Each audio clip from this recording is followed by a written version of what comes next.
నమస్కారం. ప్రకృతి సహచర్యంతో నేలతల్లికి హరిత శోభను అందిస్తూ పగలనక రేయనక పామనక పుట్టనక ఆరుగాలం కష్టించి ప్రపంచానికి తిండి పెడుతున్న కర్మయోగి రైతు. ఈ నిత్య కృషివళిని పురస్కరించుకుని రాజేంద్ర నగర్లోని భారతీయ నూనె గింజల పరిశోధనా సంస్థ రైతు దినోత్సవ కార్యక్రమాన్ని ఏర్పాటు చేసింది. తెలంగాణ రాష్ట్రం నలుమూలల నుంచి పెద్ద సంఖ్యలో రైతులు, శాస్త్రవేత్తలు, వివిధ ప్రముఖులు హాజరయ్యారు. మరి ఆ కార్యక్రమ వివరాలు ఇప్పుడు తెలుసుకుందాం. 700 కోట్లకు పైగా ప్రజలకు, పశుపక్షాదులకు ఆహార కర్మాగారం నేటి విశ్వ వ్యవసాయం. నేటికి ప్రపంచంలో 42% ప్రజలు వ్యవసాయమే ఆధారంగా జీవిస్తున్నారు. అహర్నిశలు కష్టించి పనిచేసి యావత్ జాతికి జీవనాన్నందిస్తున్న రైతు కష్టాల కొలిమిలో తన రక్తాన్ని స్వేదంగా చిందిస్తూ ప్రపంచానికింత తిండి పెడుతున్నాడు. ఆ కష్టాన్ని, శ్రమను ప్రతి ఒక్కరూ గుర్తించి చేయూతనివ్వాలి. జాతిని సుసంపన్నం చేసే రైతుకు వ్యవసాయం లాభసాటిగా మార్చే దిశగా వ్యవసాయ రంగాన్ని అభివృద్ధి పదంలో ముందుకు నడిపేందుకు శాస్త్రవేత్తల పరిశోధనా ఫలితాలను రైతులకు అందించే సదుద్దేశంతో రాజేంద్రనగర్లోని భారతీయ నూనె గింజల పరిశోధనా సంస్థ రైతు దినోత్సవాన్ని ఘనంగా నిర్వహించింది. ఈ కార్యక్రమంలో భాగంగా వివిధ పరిశోధనా స్థానాల శాస్త్రవేత్తలతో పాటు తెలంగాణ రాష్ట్రంలోని 10 జిల్లాల నుండి, ఆంధ్రప్రదేశ్ రాష్ట్రంలో నెల్లూరు, కడప, అనంతపురం, కర్నూలు, ప్రకాశం జిల్లాల నుండి సుమారుగా 2000 మంది రైతులు హాజరయ్యారు.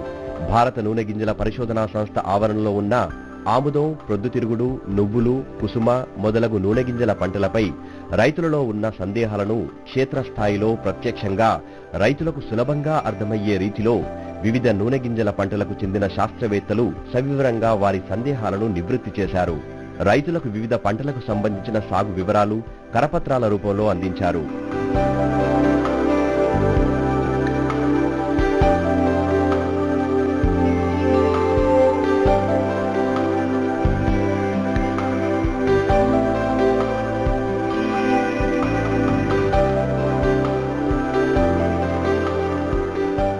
కార్యక్రమానికి గౌరవ అతిథులుగా తెలంగాణ రాష్ట్ర వ్యవసాయ ముఖ్య కార్యదర్శి శ్రీ పార్థసారథి, ప్రొఫెసర్ జయశంకర్, తెలంగాణ రాష్ట్ర వ్యవసాయ విశ్వవిద్యాలయం vice chancellor doctor V Praveen Rao, doctor Surender Raju తదితరులు పాల్గొన్నారు. ముందుగా రైతుల సందర్శనార్థం ఏర్పాటు చేసిన స్టాల్స్ ను ప్రారంభించి వాటిని తిలకించడం జరిగింది.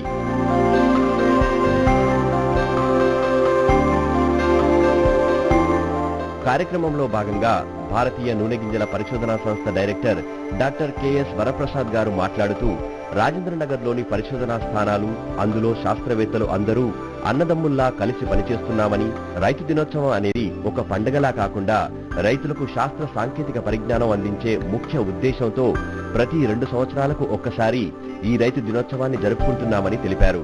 మీ అందరికీ కూడా ఇక్కడ ఉన్నటువంటి అన్ని టెక్నాలజీస్ ని అరేంజ్మెంట్ మీకు చెప్పడానికి, చూపించడానికి మేము అరేంజ్మెంట్ చేస్తున్నాము.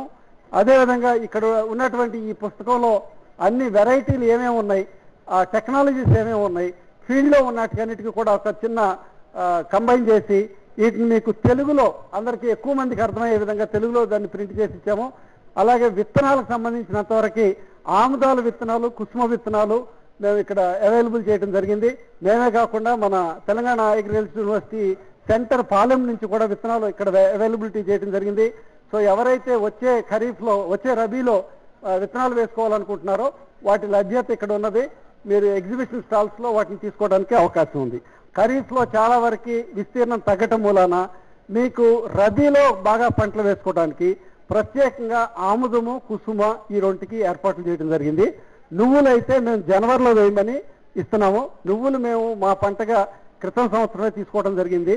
దాన్ని ఇప్పుడు టెస్ట్ చేయడం జరుగుతున్నది. ఈ వెరైటీల్లో మాకు ఇప్పుడు మా ప్రయోగాల లెక్క ప్రకారం మీకు శ్వేత అనేది మన వెరైటీ ఇక్కడి నుంచి వచ్చింది, ప్లస్ ఆల్సో GT10 ఈ 2 వెరైటీలు బాగానే పెర్ఫార్మెన్స్ ఉన్నది. దాంట్లో ఫిల్లోడి కూడా తక్కువ ఉన్నది. ఇది కూడా జనవరిలో సో చేసినట్టయితే ఫిల్లోడు తక్కువగాను ఎక్కువ దిగుబడి రావడానికి అవకాశాలు ఉన్నాయి. తెలంగాణ రాష్ట్ర వ్యవసాయ ముఖ్య కార్యదర్శి పార్థసారథి గారు మాట్లాడుతూ, ఇంతమంది రైతులు ఒకే వేదికపైకి రావడం చాలా సంతోషంగా ఉందని, నూనె గింజల పంటలపై రైతులకు ఉన్న సమస్యలకు పరిష్కారాలను సవివరంగా తెలుసుకొని క్షేత్రస్థాయిలో విజయం సాధించాలి అని అన్నారు. మన దేశ అవసరాలకు కావలసిన నూనె గింజల పంటలను ఉత్పత్తి చేసుకోలేకపోతున్నామని, 50% నూనె గింజలను ఇతర దేశాల నుంచి దిగుమతి చేసుకుంటున్నామని తెలిపారు. పంట మార్పిడి విధానం చేపట్టాలని, అంతర పంటలకు ప్రాధాన్యతనివ్వడం ద్వారా రైతులకు రిస్క్ తగ్గుతుందని సూచనలిచ్చారు. మనం ఇప్పుడు శాస్త్రజ్ఞులుండే ఒక ప్రదేశానికి వచ్చాం. వాళ్ళు మనకు సంబంధించిన సమస్యల మీదనే పరిశోధన చేస్తూ ఉన్నారు. ఈ పరిశోధన ఫలాలు మనము క్షేత్రస్థాయిలో ఉన్న రైతులకి అందవలసిన అవసరం ఎంతైనా ఉంది.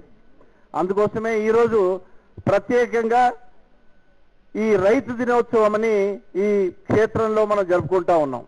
మనం ఇక్కడికి రైతులుగా వచ్చాం కాబట్టి ఒక నూనె గింజలను కాకుండా మన తెలంగాణ రాష్ట్రంలో మనకున్న సమస్యలకి పరిష్కారం చూపించే ఏ శాస్త్రజ్ఞులు ఇచ్చిన సలహాలైనా మనం పూర్తిగా అవగాహన చేసుకోవాల్సిన అవసరం ఉందని చెప్పి తెలియజేస్తా ఉన్నాను. జాతీయ స్థాయిలో నూనె గింజలకి చాలా ప్రాధాన్యత ఉంది. మన దేశం మొత్తం మీద 9 రకాలైన నూనె గింజల్ని రైతులు పండిస్తూ ఉన్నారు. 7 రకాల నూనె గింజల్ని మనం వంటలో వాడతాము, మనం తింటాం. ఒక 2 రకాల నూనె గింజలు మనం తినము, కానీ పరిశ్రమల్లో వాడుతారు. మన రాష్ట్రంలో కూడా మొట్టమొదటి పంట వేరుశనగ ఉండే, ఇప్పుడు సోయాబీన్ అయిపోయింది. సోయాబీన్, వేరుశనగ, అట్లాగే ఆముదం, ఈ 3 ప్రధాన పంటలుగా మన తెలంగాణ రాష్ట్రంలో ఇప్పుడు రైతులు పండిస్తూ ఉన్నారు. నూనె గింజల యొక్క డిమాండ్ పెరుగుతూ ఉంది, ఎందుకంటే ప్రజలు ఎక్కువ వాడుతూ ఉన్నారు. 5 పాళ్ళు డిమాండ్ పెరిగితే 2 పాళ్ళు మాత్రమే మనకు విస్తీర్ణం పెరుగుతూ ఉంది నూనె గింజలకి. నూనె గింజల మీద కేంద్ర ప్రభుత్వము, రాష్ట్ర ప్రభుత్వాలు వీటిని ప్రోత్సహించాలని చాలా పథకాలు పెట్టాయి, చాలా సబ్సిడీలు ఇస్తూ ఉన్నాయి. కానీ ఇంకా అనుకున్న రీతిలో అది ఇంకా ముందుకు పోవట్లే. తెలంగాణ రాష్ట్రంలో మొట్టమొదటి నూనె గింజల పంట సోయాబీన్. సోయాబీన్ ఒక 10 సంవత్సరాల కింద చూస్తే పెద్దగా లేదు. ఆదిలాబాద్ ప్రాంతంలో కాటన్ ఎక్కడైతే రైతులు వేసేవారో అక్కడ సోయాబీన్ ప్రభుత్వమే ప్రమోట్ చేసింది. రైతులు కూడా బాగా నచ్చింది. చాలా తక్కువ కాలంలో వచ్చే పంట, వర్షాధార పంట, పెద్దగా ఎక్కువ మెలకువలు అవసరం లేదు, ఎక్కువగా ఖర్చు అవసరం లేదు, ఎక్కువ సమస్యలు లేవు, కానీ ధర బాగా ఉండింది, ఉత్పత్తి బాగా వచ్చింది ఎకరానికి. ఆదిలాబాద్ జిల్లాలో మొదలై ఆదిలాబాద్లో చాలా ప్రాంతం ఇప్పుడు కాటన్ బదులు సోయాబీన్ వేస్తూ ఉన్నారు. ఆదిలాబాద్ పక్కన నిజామాబాద్లో చాలా ఏరియా ప్రతి సంవత్సరం పెరుగుతూ ఉంది సోయాబీన్ కింద. దాని తర్వాత కరీంనగర్ వైపు రైతులు వేయడం మొదలెట్టారు. దాని తర్వాత మెదక్ వైపు రైతులు వేయడం మొదలెట్టారు. కొంతవరకు వరంగల్ ప్రాంతానికి కూడా ఈ సోయాబీన్ పంట బాకింది. ఇప్పుడు సుమారు 2 లక్షల ఎకరాల సోయాబీన్, అది అత్యంత ప్రధానమైన పంటగా, ఇప్పుడు నూనె గింజ పంటగా మన రాష్ట్రంలో, తెలంగాణ రాష్ట్రంలో ఈ రోజు ఉంది. ఎవరైతే వేరుశనగ రైతులు వేస్తా ఉన్నారో మహబూబ్నగర్ కానీ, నల్గొండ కానీ, నిజామాబాద్ కానీ, మెదక్ కానీ, ఆ జిల్లా రైతులు వేరుశనగకు సంబంధించిన కొత్త రకాలు ఏమేమి వస్తూ ఉన్నాయి. ఇంతకుముందు TMV2 అని ఉండే, మొన్న కొత్త K6 అని వెరైటీ వచ్చింది. దాని తర్వాత ఇప్పుడు K9 అని ప్రమోట్ చేస్తూ ఉన్నారు. K6కి K9కి మరి ఏం తేడా? మన జిల్లాలో ఉన్న పరిస్థితులకి, వాతావరణ పరిస్థితులకి ఏ రకంగా ఈ 2 రకాలు ఉపయోగపడతాయన్న విషయాన్ని మీరు తెలుసుకోవాల్సిందిగా నేను కోరుతా ఉన్నాను.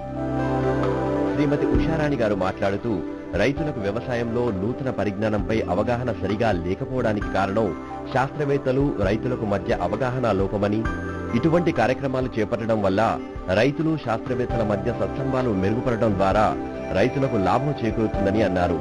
మారుతున్న కాలాన్ని బట్టి రైతులు శాస్త్ర పరిజ్ఞానాన్ని అందిపుచ్చుకోవాలని పిలుపునిచ్చారు. ప్రతి ఒక్క రైతు మట్టి పరీక్షలు చేయించుకోవాలని, భూమిని, మార్కెట్ విలువను బట్టి పంట వేయాలని తెలిపారు. ఎవరైతే ఆ మార్పులకి అనుగుణంగా ముందుకు వెళ్తున్నారో, ఆ శాస్త్ర విజ్ఞానాన్ని అందిపుచ్చుకుంటున్నారో, ఉన్న టెక్నాలజీని చక్కగా వాడుకుంటున్నారో వాళ్ళు ముందుకు వెళ్ళిపోతున్నారు. కానీ దాన్ని అవగాహన పెంచుకోవాలి. ఏ సీజన్లో ఏది వేయాలి, ఎట్లా తెలివిగా వ్యవసాయం చేయాలి, ఎలా పర్యావరణానికి అనుకూలంగా వ్యవసాయం చేయాలి, ఎలా నా తర్వాత జనరేషన్, ఆ తర్వాత జనరేషన్ కూడా నా భూమిని కాపాడుకుంటూ వ్యవసాయం చేయాలని ఆలోచిస్తే వ్యవసాయం అనేది నా దృష్టిలో తప్పకుండా లాభాలు వస్తాయండి. కాబట్టి ఇక్కడ మన అగ్రికల్చర్ డిపార్ట్మెంట్ వాళ్ళు కార్డ్స్ ఇస్తున్నారు. ఏపీలో నేను కమిషనర్ గా ఉన్నప్పుడు కూడా అందరికీ సాయిల్ హెల్త్ కార్డ్స్ ఇచ్చాం. ఆ కార్డ్స్ చూసుకుంటారు కానీ రైతులు అందరూ బ్రహ్మాండం చూసుకుంటున్నారు.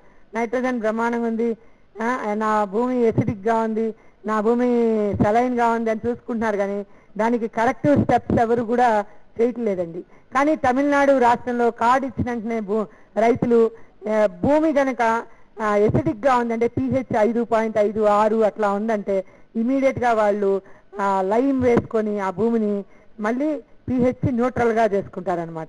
అలానే వాళ్ళు కనుక భూమి కనుక ఆల్కలైన్ గా ఉంటే జిప్సం వేసుకుంటారు. మన దగ్గర రైతు కార్డ్ చేతిలో పెట్టుకుంటాడు, గవర్నమెంట్ 50% సబ్సిడీలో ఇస్తుందంటే ఎసిడిక్ భూములైనా వేసేసుకుంటున్నారు. సో ఇది చాలా తప్పండి. భూసార పరీక్ష తర్వాత దానిలో తన భూమిలో ఏమైతే లోపాలు ఉన్నాయో వాటిని సరిదిద్దుకుంటూ వ్యవసాయం చేస్తే మీరు అవసరమైనంత వరకే ఎరువులు వాడడం జరుగుతుంది. మీరు ఇప్పుడు టీవీలో అనేక టీవీ ప్రోగ్రామ్స్ సాయంకాలం రైతు కోసం అనేక కార్యక్రమాలు వస్తున్నాయి, అవి చూడండి. గవర్నమెంట్ ఆఫ్ ఇండియా కూడా ఒక ఛానల్ స్టార్ట్ చేసింది రైతుల కోసం, ఆ కిసాన్ టీవీ కూడా మీరు చూడొచ్చు. అలానే మీకు ఫోన్ ఇప్పుడు 1551 అనే నంబర్ ఉంది, డైరెక్ట్ గా మీరు ఫోన్ చేస్తే మీకు ఏమైనా సలహాలు ఉంటే ఇమీడియట్ గా కిసాన్ కాల్ సెంటర్కి అడిగితే కూడా వాళ్ళు సలహాలు ఇస్తారండి. ఇది కాకుండా మీ సెల్ ఫోన్ నంబర్ కనుక రిజిస్టర్ చేసుకుంటే కూడా మీకు SMS సిస్టమ్ కూడా ఉంది. మీరు ప్రతి ఇన్ఫర్మేషన్ కూడా ఈరోజు ఇంటర్నెట్ లో ఉంది, టీవీలో ఉంది. ఈ యొక్క ప్రసార మాధ్యమాలను ఉపయోగించుకోండి. అనేక మంది పత్రికల వాళ్ళు కూడా రైతుల గురించి చాలా మంచి విలువైన సమాచారం ఇస్తున్నారు. ఏ పంటలు వేస్తే డబ్బులు ఎక్కువ వస్తాయి, ఏ పంటలకి ఎక్కువ మార్కెటింగ్ ఉంది, ఆఫ్ సీజన్ గా ఎట్లా పండించాలి, ఎన్నో కొత్త టెక్నిక్లు వచ్చినాయి. అలాగే నీళ్లు తక్కువ ఉంటే కూడా ఆ వేరు దగ్గరే డ్రిప్ ద్వారా ఏ విధంగా నీళ్లు ఇచ్చి ఎక్కువ ఏరియాని మనం కల్టివేట్ చేసుకోవచ్చు, పంటలను ఎలా కాపాడుకోవచ్చు, ఇవన్నీ కూడా మీరు దయచేసి మీరు గమనిస్తూ ఉంటే చాలా బ్రహ్మాండంగా వ్యవసాయం చేయొచ్చండి. ప్రొఫెసర్ జయశంకర్ తెలంగాణ రాష్ట్ర వ్యవసాయ విశ్వవిద్యాలయం vice chancellor doctor V Praveen Rao గారు మాట్లాడుతూ రైతులకు పరిశోధనా ఫలితాలు అందించేందుకు సంవత్సరం పొడవునా రైతు సదస్సులు, కిసాన్ మేళాలు నిర్వహిస్తున్నామని, ఇలాంటి కార్యక్రమాలలో రైతులు వారికున్న పరిజ్ఞానాన్ని ఇతర రైతులతో పంచుకోవడానికి కార్యక్రమం మంచి వేదిక అని అన్నారు. వ్యవసాయంలో సాంకేతిక పరిజ్ఞానం ఉపయోగించుకోవడం ద్వారా ఖర్చులు తగ్గించుకొని మంచి ఫలితాలు పొందవచ్చు అని రైతులు తెలిపారు. ఒక శాస్త్రజ్ఞులే మీకు వారికున్న అనుభవాలు కానివ్వండి, కొత్త సాంకేతిక పరిజ్ఞానం కానివ్వండి, కొత్త ఐడియాస్ కానివ్వండి, వాటిని ఈ గత సంవత్సరము లేకపోతే గత కొన్ని సంవత్సరాలుగా చేస్తున్న పరిశోధన ఫలితాలను మీ ముందు ఉంచాలని ఉత్సాహంతో ఎప్పటికైనా ఈ శాస్త్రజ్ఞులు ముందుకొస్తారు. రైతులు కూడా ఈరోజు ఎంతో మంది రైతులు కొత్త నూతన పద్ధతులను అవలంబించి రికార్డు లెవెల్లో ఈల్డ్స్ కూడా అంటే దిగుబడి కూడా తీస్తున్నారు. సో వారి అనుభవాలను కూడా మనం ఇక్కడ ఇతర రైతులతోని పంచుకుంటానికి ఈ వేదిక మనకు అవకాశం కల్పిస్తుంది. ఇకపోతే ఈరోజు రైతులకున్న ముఖ్యమైన సమస్య ఏమిటంటే మనకున్న వనరులు తగ్గిపోతున్నాయి. ముఖ్యంగా నీరు, భూమి యొక్క సారము, అదేవిధంగా పెట్టుబడి పెరుగుతుంది, ఖర్చు ఎక్కువ అవుతుంది, మనకు వచ్చే రాబడేమో తగ్గిపోతా ఉంది. సో ఇవి మన ముందు. ఇంకొకటి వీటితో పాటు లేబరు, మన కూలీల కొరత కూడా చాలా మన ముందు ఉన్నది. సో ఇవి మన ముందు ఉన్న ముఖ్యమైన సమస్యలు. సో కాబట్టి మనము కొత్త సాంకేతిక పరిజ్ఞానం వాడుకోవాలన్నప్పుడు మన భూమిలో ఏ విధంగానైతే సారము తక్కువ ఉన్నదో, కూలీల కొరత ఉన్నదో, పెట్టుబడి పెరుగుతున్నదో వాటికి అనుగుణంగానే మనము యజమాన్య పద్ధతులు వాడవలసిన అవసరం ఎంతైనా ఉన్నది. సో ఉదాహరణకు నేను ఇంతకుముందు మేమందరం కూడా ప్రిన్సిపల్ సెక్రటరీ గారు, ఇతర శాస్త్రజ్ఞులు పంటలు డిమాన్స్ట్రేషన్ చూస్తానికి వెళ్ళినప్పుడు సుధాకర్ బాబు గారు ఒక మంచి విషయం చెప్పారు. ఏమిటి? పొద్దుతిరుగుడు పువ్వులో పూత సమయంలో కనుక మనము బొరాను స్ప్రే చేసినట్టయితే దానికి కావలసిన ఖర్చు 300 రూపాయలే అయినా దాని వలన కలిగే లాభము దాదాపు 20 నుంచి 30% దిగుబడి పెరుగుతుంది అని వారు చెప్పటం జరిగింది. అంటే ఇటువంటి సాంకేతిక పరిజ్ఞానము, ఇటువంటి మేలుకవలు మనము పాటించినట్టయితే మనకు పెట్టుబడి తగ్గుతుంది, అదేవిధంగా దిగుబడి పెరగటానికి రాబడి పెంచుకోవడానికి ఆస్కారం ఉంటుంది. మనము ఇటువంటి వేదికల్లో ఇటువంటి సాంకేతిక పరిజ్ఞానము మనము పంచుకున్నట్టయితే, తెలుసుకున్నట్టయితే అక్కడున్న ఏది అగ్రికల్చర్ ఆఫీసర్స్తో కానివ్వండి, అక్కడున్న ఏది శాస్త్రజ్ఞులతో కానివ్వండి మీరు మాట్లాడినట్టయితే అవి తెలుసుకొని మనము ఖర్చు తగ్గించుకోవడానికి అవకాశం ఉంటుంది. ఈ కార్యక్రమంలో